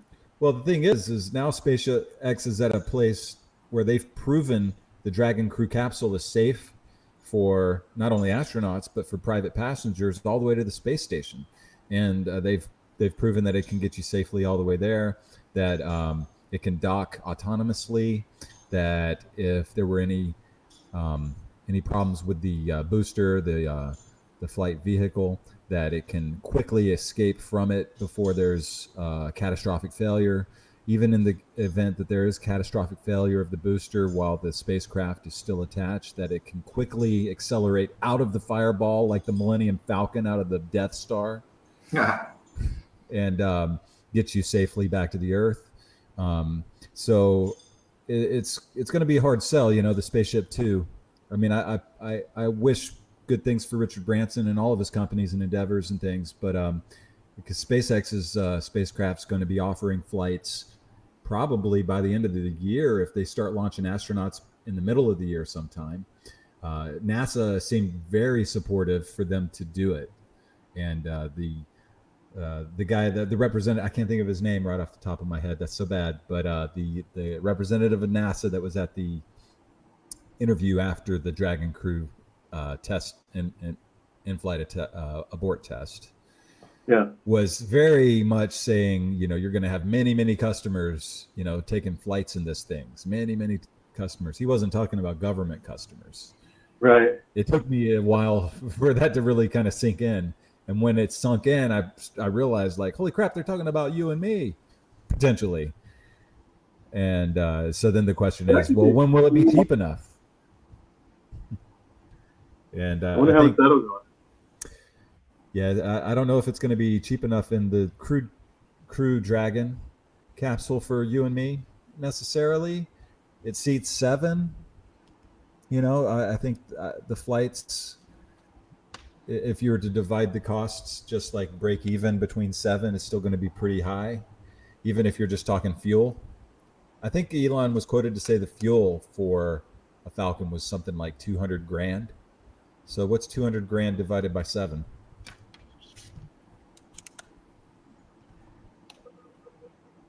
$30,000. Yeah, slightly under $30,000. Okay, so $30,000. Let's say 35. Yeah, but that's give them a fuel. But they still have a lot of reconditioning. I'm sure that they have to. That's actually not bad. Like, that's the cost of a Tesla, $35,000. Yeah. I mean, I think it'll cost a lot more than just fuel, though. Well, I'm saying, let's tack a little bit on there for margin. Yeah, there's going to be refurbishment costs and things, and they need they need margin to be able to operate. So let's say 40,000. Even if you double. Oh, or that's not double. Sorry. That's 60. 40,000. 40,000. That would be almost reachable for us. Wow. But they were saying that flights on Starship, because they're going to be able to pack 100 people into the thing, if they were able to get 100 people into it, Oh yeah, cost could be as low as $20,000 per passenger. That is going to be revolutionary. I mean, that's still a few years off, of course, whereas Dragon capsule is here today, and it's going to be launching astronauts soon, and then they're going to be like filling up their rosters with private passengers after that. They're building a brand new module for the space station that's going to be just for private passengers. They announced that this week. I think they do expect an orbital test flight of the Starship this year. Man, that's going to be so sick. Imagine seeing that thing in the sky. That thing, so huge. I mean, it's not as big as they wanted it to be. They used to call it the BFR. Big Falcon rocket? Exactly. That's the G version. Hey guys, I'm going to sign out. The Copa version. Okay, Justice, man, it's great seeing you. Great talking with you. It's always Love great. you guys. And as always, we're going to stop right in the middle of the conversation. There's so much more to talk about. So yeah, it's going forever. Let's do it again soon. I think StreamYard gives us a certain amount of, free. If we did it every week, I'd probably have to get pro, but every other week, I think we could handle it and still do free. All right. So, anyway, we're not going to end the stream. Just saying goodbye to you. Take care, my friend. And we'll talk to you. Take care, guys. Peace. All right. There's go Justice. All right. Hang on a second. I'm just going to pull up this. We talked to Picard, the Discovery-verse Picard. Oh, yeah, Patrick Stewart, scapegoat. I didn't mention this, but I feel like it should be mentioned because I haven't heard anyone in any public forum mention it yet, and it seems so obvious to me. Patrick Stewart is CBS's scapegoat if this doesn't go well. There was articles that came out a few weeks ago that were like the big trending YouTube videos among the fandom menace. It was that the theme and the storyline and the tone of the show has been dictated by Patrick Stewart. And he owns it too, by the way. I don't know if it's like he's just not seeing the setup here.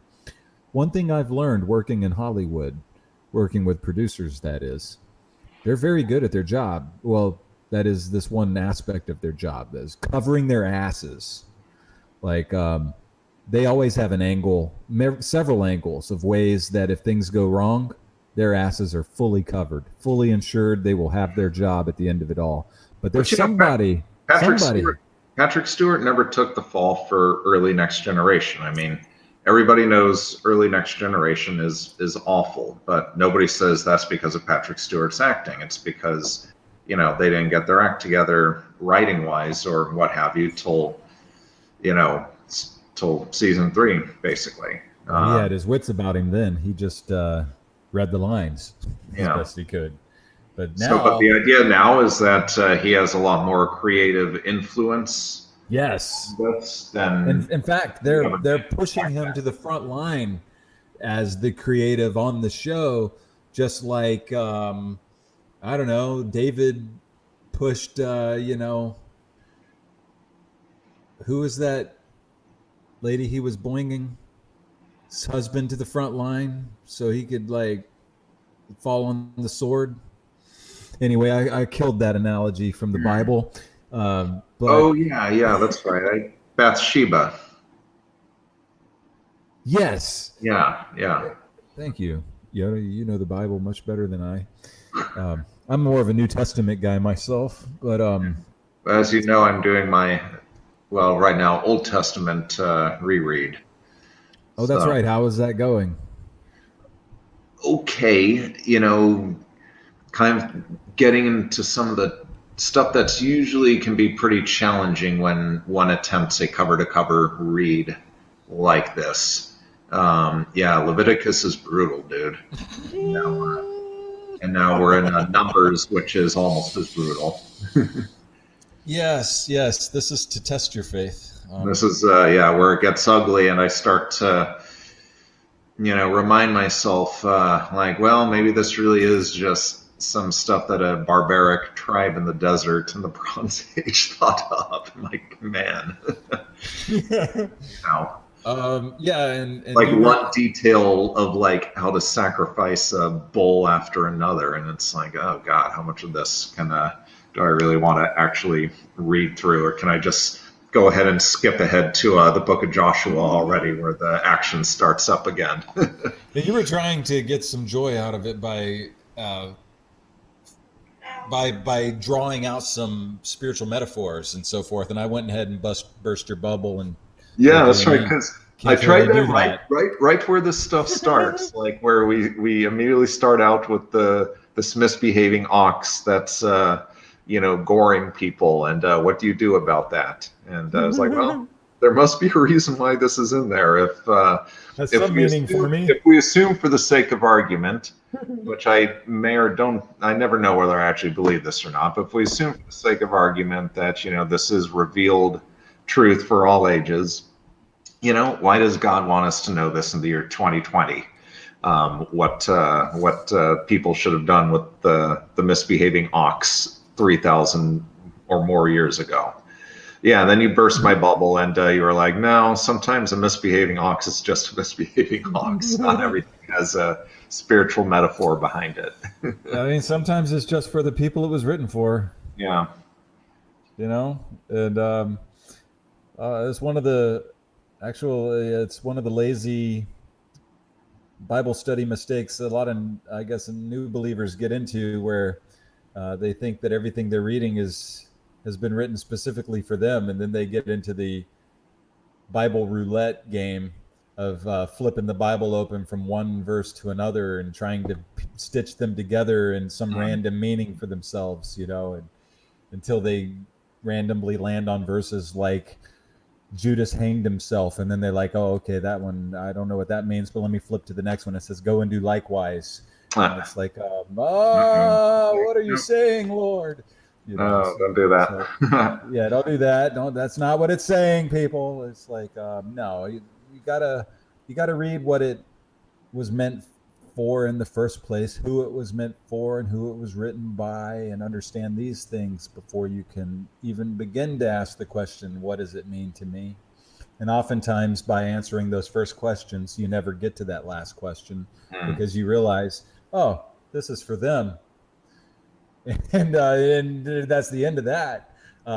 But that's not to say that there's no meaning or no value whatsoever.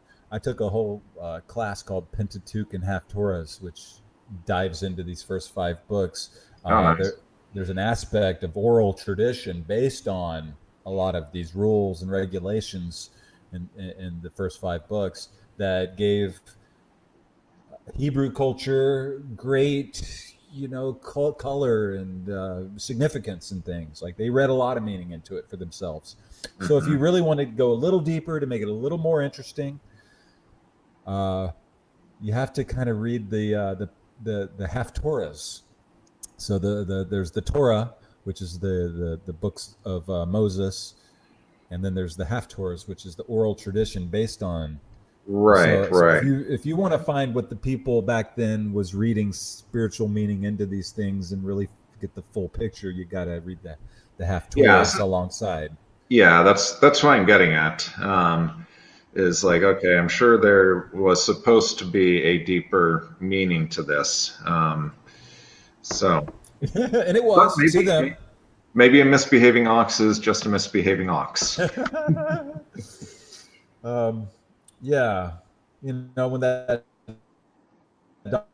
he was really just speaking to that one person. There was a story of a speaking donkey.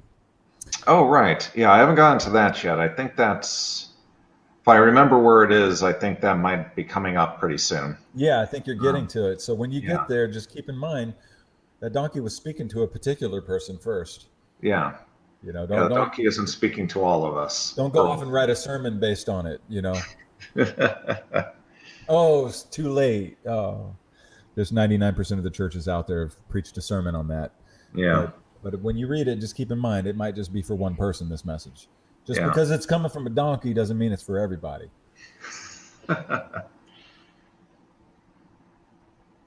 and things like that.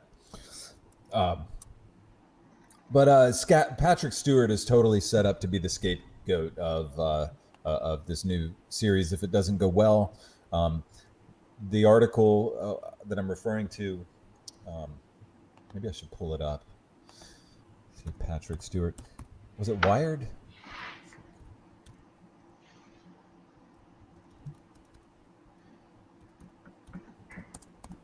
He was looking like a boss, though, in the photo shoot. Oh yeah, Patrick Stewart hasn't aged a day in the last 30 years, basically.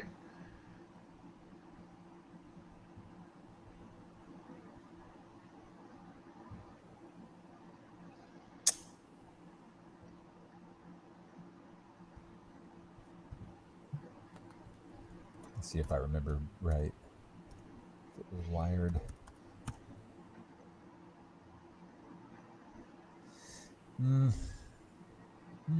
Variety. I found it. Let me flip on over. Oh.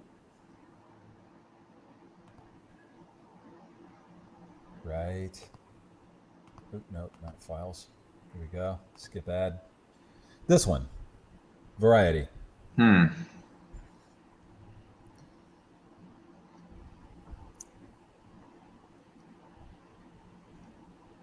I mean, look at him. What a boss. Yeah. Yeah, I'm just looking through to see if I can find some of the more quoted parts of the article. But yeah, this already made the round, so it's like I don't really want to retread old ground. So great interviews with him, but really he's owning this whole show is like it's his creation. Mm-hmm. And the producers are just like, yes, this is great. Everyone's going to want to love it because it's Patrick Stewart's creation. And so that's when right there, people are going to tune in because of that. And if they don't like it, it's his creation. Ours. Okay, so yeah, maybe this is the article that I saw quoted where he talks about how it's designed to be about Brexit and Trump and so on. Yes, this is it. This is the one. Something else. Yeah, this is it. No, you're totally right.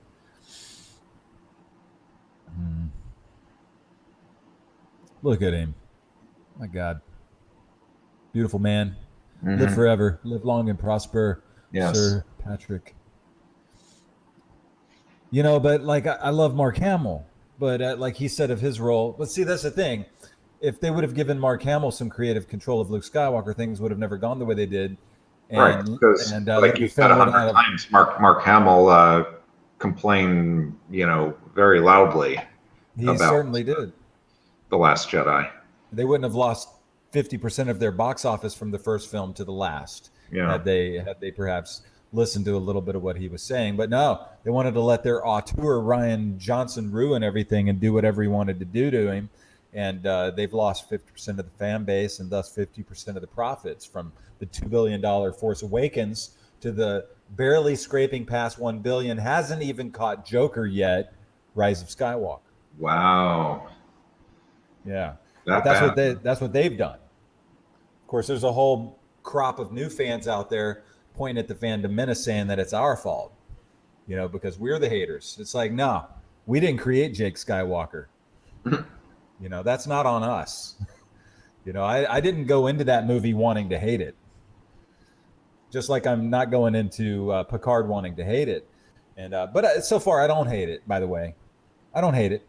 I'm just, I'm catching a little wind of things, but maybe I'm a little overly sensitive after having gone through the maybe it's post-traumatic stress of the Star Wars collapse that I've gone through and the Doctor Who collapse. Maybe I'm thinking this more in light of Discovery. I mean, Discovery was a mess. I haven't even gone to season 2 yet because season 1 was just kind of a mess in so many ways. I'm like, oh, this is not the mess that Discovery was yet.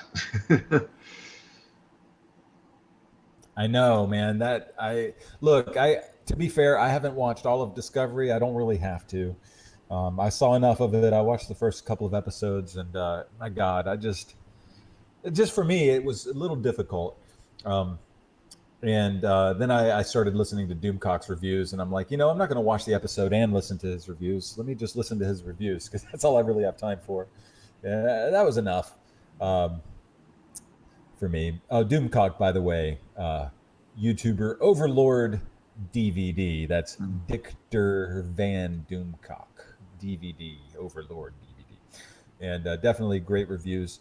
And his reviews of Discovery were hilarious, and definitely worth checking out. But he's a core Star Trek fan. Like, he was one of the nerds that knows how to speak Klingon. Oh my. Yeah. So he took things a little bit more personally, I guess. But so far, I believe that Picard is squarely in the Discovery verse, and we're going to find that out at some point. They're gonna make it all come together at some point in the story. I think what they're hoping will happen, they being the production staff of this, they're hoping that they'll be able to, as the bird flu commercial comes up, bring fans back with a story based around Jean-Luc, and then wrap the whole thing together, like collapse the whole universes together into the Discovery verse, or the Kurtzman verse, and then just continue from there, and hopefully bring back a few fans through Picard, since he's like the connective tissue to the original canon. That's my thought, but I don't know. I didn't watch all of Discovery, like I said, but I do know much of the story and how they were using kind of a magical angel suit to travel through time. And basically, yeah. I mean, season 1 of Discovery is kind of a mess. It's not horrible. We're not talking season 1 of Next Generation here, but yeah, Discovery was kind of a mess. I didn't get beyond like the first episode of season 2. I'll go back and get through season 2 at some point. But basically, I mean, I think they probably to some degree took all the canon criticism of Discovery to heart, because my understanding is that the end of season 2 just kind of does a bit of a soft reboot. They're like, okay, now we're gonna, Discovery jumps 900 years into the future, so we can kind of like leave the mess of the first 2 seasons behind now. Am I gonna have to watch these things in order to get the ending of Picard? Probably. I don't know if I want to. No, I don't think you have to watch Discovery to get Picard. Well, I just have a feeling that the story, they're going to wrap them together somehow and collapse the universes together, like I was talking about. I hope not. It's not going to make full sense unless you've kind of understood what's going on in Discovery. Yeah. But for those that do understand what's going on in Discovery, it'll probably be a great experience for them. For the ones I just don't think too many people are tuned into CBS All Access for Discovery. It's people like my mom. It's the young and the restless people. Yeah, I mean, if they're trying to bring Star Trek back, I mean, they really are just, I guess, trying to get the hardcore fans to subscribe, because, this is not how you like promote a franchise in the mainstream. Like, nobody's so dumb. Nobody's dying to go subscribe to CBS All Access. It's like, no, they should have put this on television. They're a television studio. They should have put it on CBS. Like, this is so dumb. And they gave the first 2 episodes away for free, and those episodes were not convincing any original core fans to want to continue. No. Like, I even listened to interviews from original writers on Star Trek that didn't really, it's just like, oh God, so bad. But then I heard from people like Scott Adams on his Periscope saying that is the best thing ever. This is the best sci-fi show ever. It has all the best actors, that girl from The Walking Dead, that one from Game of Thrones, people you never heard of. That's great. It has all the science. It has all the special effects and the lights and the lens flares. It's the best thing ever, Scott Adams said. Why? Because he doesn't give a shit about Star Trek. This is Star Trek written for non-Star Trek fans. So if you want to see flashy lights on screen and hot-looking young people that were in shows you saw before that you like, this is the show for you. If you're into like highbrow, high-minded intellectual science fiction with some action thrown in for good fun here and there, and some swashbuckling men and some hot alien women, this is not the show for you. There's none of that going down. Even Deep Space Nine had all of what I just described. Yeah. By the way, I remember Chase Masterson. So. All right. On that note, I think I have a Super Bowl to watch here. Oh, are you bowing out for a Super Bowl? It's, you know what? It's exactly 422, my friend. So yeah. I think you've called it right on freaking time. We didn't actually get into the Tesla Q4 shock and awe. No, we can say that for last time. You know, assuming Tesla isn't going completely like shitcoin here. Like Craig Coin? Yeah, like Craig Coin. Like, by the ridiculous BSV. BSV. Boy, it pumped to like over $400 that you can see on most exchanges. I think on one exchange, like $2,000 at one, like for a few seconds, and all that. It really back down to like 200 something. Back down to like 280 right now currently. But the Bitcoin halving is coming up, and Craig Wright claims that he has received a courier, and what he has presented so far to the public are a list of addresses that have the 1 million Satoshi Bitcoin in it. That none of it has been moved or anything, mind you. So there's no literal proof that he has access to this, but he definitely knows where the coins are. Does he have the keys? Was that a part of the courier? We don't know, but he's back in court tomorrow morning. So for those of you watching Bitcoin and the crypto space and are curious how things go down, you may want to keep tuned in to the headlines and to the wire coming down tomorrow about Craig Wright and BSV and this whole court case.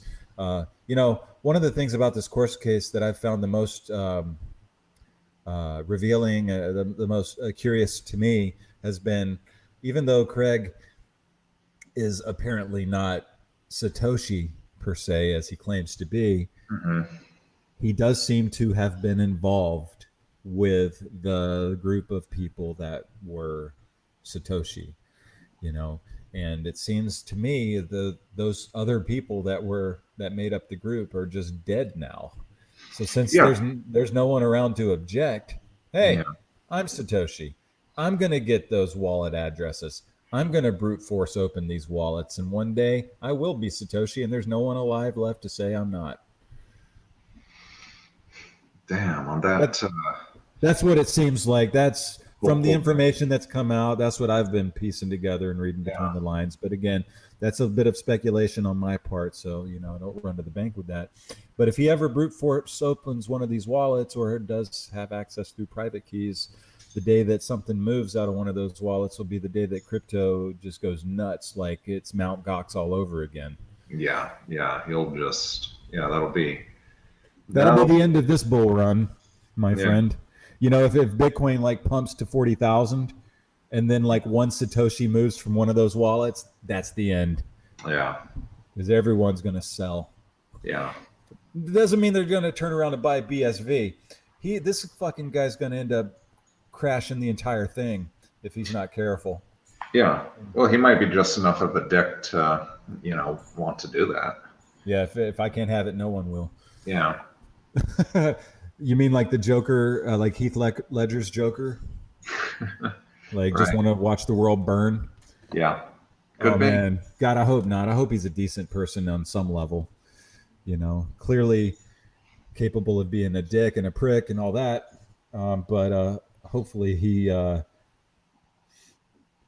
if he was in touch with Satoshi and the people that wrote the white paper and was on any level philosophically aligned with them, hopefully on some level he feels some of the things that they felt when writing that white paper and coding this incredible world-changing technology that is transforming the financial markets and giving ordinary people the hope for wealth and freedom like never before. All right, but there's no hope for Saints fans. No. Oh no. He So, went there. yeah. Yes, and with that, I'm not so interested in the Super Bowl, but since it's time and it's on, I'm going to go ahead and I guess join you on that. See one, what's my going friend. on. Yeah. Yeah. Well, I appreciate these moments together. Always. How long have we been going? A few hours. I can't really see. There's no timer. I guess we started around 2 o'clock. So Yeah. yeah, 2.5 hours. That's 2 not hours. bad. Yeah. That's like nothing. It's like we just got started compared to the EFAP guys in Doomcock. Those guys stream for like 6 hours is just like nothing to them. Yeah. Well, we'll get there. We're still obviously kind of working out this was just our second go at it, and we're still working out the, Yeah, a bit of a everything. bit So of a test run. Still learning the tech, but at least this time, one of my goals was to interact with the chat, and we had a couple of people in the chat, so I was able to at least see how that works, and hopefully in the future we'll get a little bit more interactive. If there's anyone listening at this moment, drop a 1 in the chat just so I can see that you're there. I'm just curious about these things, but on the replay, definitely a few more people will get to see this and hopefully have a good time with it. But until next time, this is Darth Yoda. Justice is gone, and Anarcho Jesus, Mr. Red Shirt, still alive and kicking, but wow, 85% chance I'm a goner here with the coronavirus. So half LA, half Beijing coming at you, and we'll be talking to the world out there again, and I'll talk to you, my friend, very soon. Yes. Take care. Have a great night. All right. Bye. So yeah.